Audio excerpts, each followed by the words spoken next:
Hello, friends. Welcome to this lesson on our new chapter, personality. So, today we are going to begin our chapter, personality, and we'll be examining the psychological literature on what is the meaning of personality. We'll be learning about theories of personality, and we'll also be learning about measurement of personality. So, it's going to be a very interesting chapter. But first of all, let us consider what are the commonsensical notions. What does come to your mind when I say the word personality? What is it that you think readily when I use the word personality? Do you think of them? I think most of you, when I use the word personality, think about people who have very good looks, who are very good looking, who have a very good, very appealing physical appearance. So, this is a very common notion of personality. A very commonsensical notion of personality is that personality means good looks. So, when we use personality, yes, these are the images which might be coming to your mind. Some people might be thinking about them. So we know that we have Mother Teresa, we have APJ Abdul Kalam, and we have Mahatma Gandhi, who are very prominent personalities, who are very important personalities. So some people might be thinking, why only movie stars? Why only Bollywood stars? Why not others? So these are also personalities. These are the images which might be coming to you people when I use the word personality. By the way, let me just tell you about this woman in the center. This woman in this degree awarding dress is Miss Mary Whitten Calkins, who had to fight a very strong battle against gender injustice. We have understood about gender. We know that gender identity develops during childhood, and gender identity is largely a result of learning as a result of our interaction with the people around us. So, gender is something which is largely given to us by the society. So, this Miss Mary Whitten Calkins had to fight a battle against gender discrimination against her in her academic life. So, I'll be talking about Mary Whitten Calkins in great detail when we'll be discussing theories of personality. So, here in the visual, we have important personalities. Okay, so this is how we, when we talk about personality in the commonsensical or the common day to day language, we think of personality as good looks, as appealing physical appearance, or as prominent people who have influenced the world. These are the common ideas which come to us when we use the word personality. But these images or these ideas about personality as good looks or as important influential people are nowhere near how psychologists conceptualize personality. So, in this lesson, we are going to understand what psychologists mean by the term personality.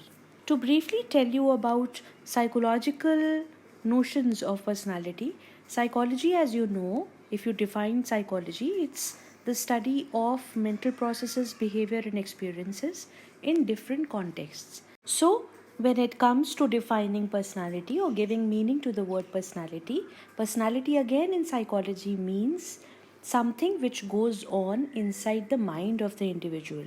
So, when we talk about personality in psychology, we are referring to mental characteristics, mental processes, attributes, or qualities of the individual. Personality in psychology refers to unique and relatively stable qualities that characterize an individual's behavior across different situations over a period of time. Let us break this long sentence into parts and then understand what is meant by personality. So, personality is one, unique, which means specific, special, distinctive, or very individual. So, everyone's personality is unique, which means that everyone's personality is very specific in its own way. So very specific, specifically belonging to a particular individual. Let's go forward. Relatively stable. Now, relatively stable means that they are stable but not fixed. So they are stable but they are not fixed. They do change. Something which is fixed cannot change, but something which is stable can change. So they are relatively stable means that they stay with the person for a long period of time, but they can change as a result of the person's interaction with the world. So they are relatively stable, which means they can change over a period of time. Qualities. Now, qualities are characteristics or features, traits, or attributes. So, these are inner attributes or characteristics of the person. So, to quickly revise, personality refers to unique or special and relatively stable, which are stable yet not fixed qualities. So, personality refers to certain qualities which are unique and which are relatively stable. Now, let's take up the remaining part of the definition. Qualities that characterize an individual's behavior. So, these qualities, which are unique and relatively stable, they characterize an individual's behavior. They define, they characterize means that they define or they guide or determine an individual's behavior across different situations over a period of time.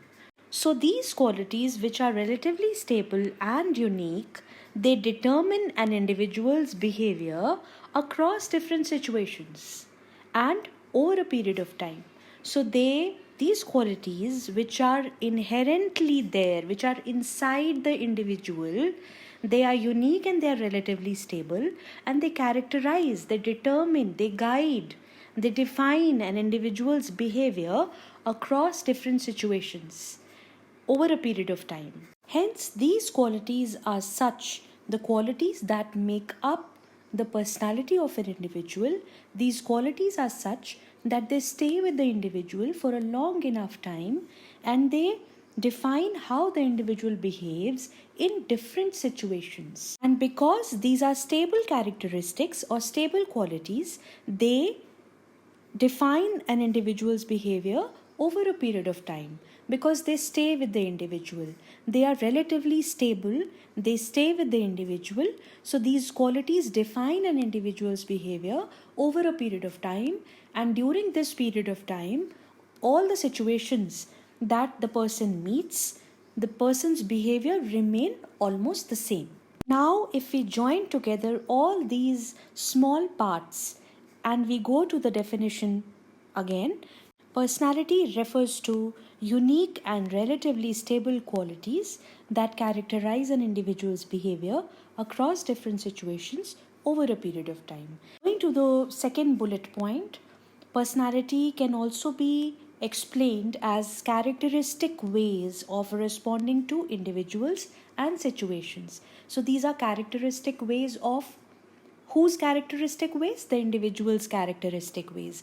Characteristic ways means specific ways, very individual ways, very unique ways of each individual, which determine the individual's response to situations and individuals that he or she meets. So these are characteristic ways, these are unique ways which are there within an individual, which determine how the individual will respond to various situations and to various individuals he or she comes across. So I hope now it's very clear to you what personality means in psychology. So here is the list of theories that we are going to learn in this chapter on personality. These theories help us understand personality from various approaches. So these theories approach the subject of personality or try to understand personality from various perspectives. So these are like different windows which open up, and we can have different views of personality from each of these windows. It's like you are in a room and there are multiple windows, and every window is a kind of approach to look at personality.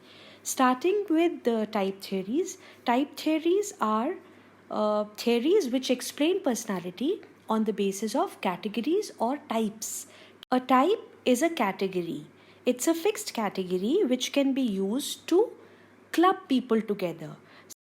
Type is a broad category consisting of patterns of behaviors that characterize individuals. So, type are categories within which we can place individuals. These are like templates. So, these are like already built templates against which we can compare individuals, and if the individual matches the template, the individual then is said to belong to that category or type. Coming to trait theories, traits are specific psychological attributes. For example, friendliness, shyness, aggression, gregariousness. Trait approaches give us a long list of traits which can be used to represent individuals along these traits. For example, if we take the example of shyness or aggression, okay, so if these two traits are there with us, shyness and aggression, we have 4 or 5 individuals. We can rate these individuals on the basis of presence or absence of shyness and aggression, and we can also rate these people in terms of, in case these traits are present, to what extent these traits are present. This we'll be doing when we'll be doing measurement of personality or assessment of personality. We have certain personality tests which enable us to rate individuals in terms of the extent to which certain trait is present in that individual. So this is going to be a very interesting part of our learning in this chapter. Now coming to psychoanalytic theory, we all have understood psychoanalytic theory in class 11, and we know that psychoanalysis talks about a structure of personality in terms of ego, superego. We'll be going into depths of this personality theory once we take it up. Coming to humanistic theories are theories which believe that human beings are basically good and human beings are always trying to be better version of themselves. So humanistic theories have this assumption, or they are based on this idea that human beings are basically positive, growth oriented beings. Coming to social learning theories, we all have been introduced to social learning theories in class 11 when we did our learning chapter, and we understood how Albert Bandura did his experiment on social learning of aggression. Applying social learning theories to personality, social learning theories assume that they move with this basic idea that human beings acquire a personality as a result of learning. So as the child interacts with people around, with situations around, the child learns to develop a personality over a period of time.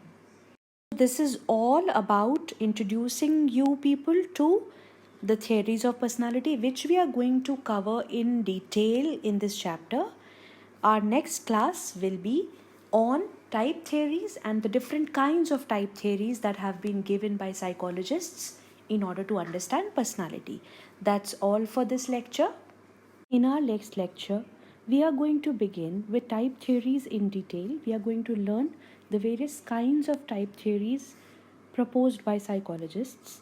After having finished with this video, please go and read chapter 2 in your textbook, page number 29, 30 and 31 till trait approaches. Next class will be on type approaches in detail. Till then, have a good read. Happy learning. Thank you.